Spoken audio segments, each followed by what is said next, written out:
চলো আজ তোমাদের এই সাবেকি কলকা আর্টটি আমি কিভাবে করলাম সেটি দেখাই।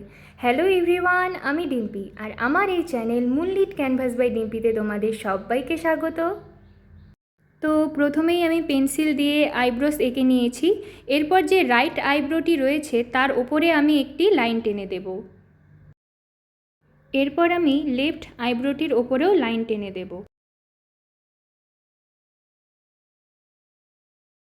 এরপর আমি যে রাইট আইব্রোটির ওপরে লাইনটি টেনেছিলাম সেই লাইনটির নিচে আমি কিছু পাতা মোটিফ এঁকে দিচ্ছি।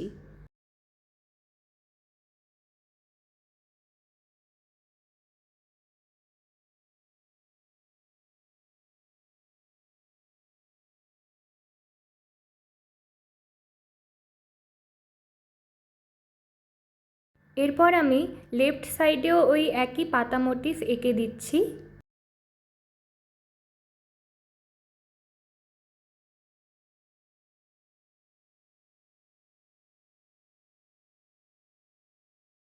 তো তোমরা দেখতেই পাচ্ছ আমার রাইট আর লেফট দুদিকে পাতা মোটিফ আঁকা কমপ্লিট হয়ে গিয়েছে।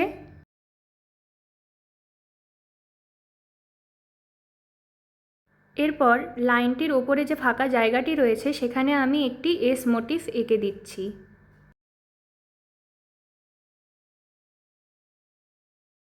এরপর আমি দুটো দিকেই এস মোটিফ এঁকে দিচ্ছি।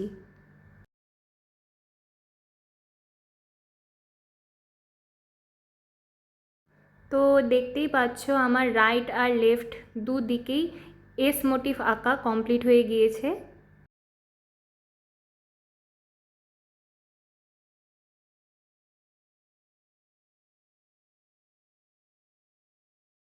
এরপর আমি যে এস মোটিফটি এঁকেছিলাম তার ওপরে আর নিচে আমি কিছু আম মোটিফ দিয়ে দিচ্ছি।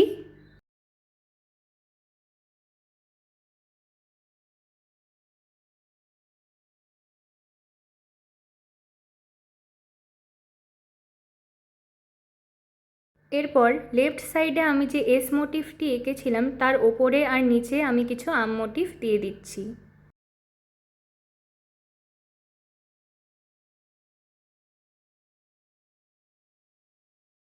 এরপর এস মোটিফে যে এই প্যাচের মতো জায়গাটি রয়েছে তার ওপর আর নিচে আমি কিছু পাতা এঁকে দিচ্ছি।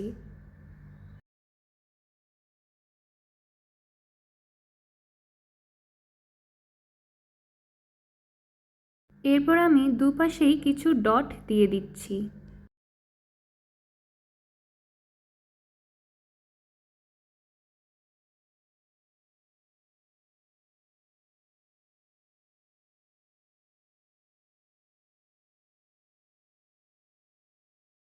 তো তোমরা দেখতেই পাচ্ছ আমার এই সাবেকি কলকা ডিজাইনটি কিন্তু অলমোস্ট হয়েই এসেছে।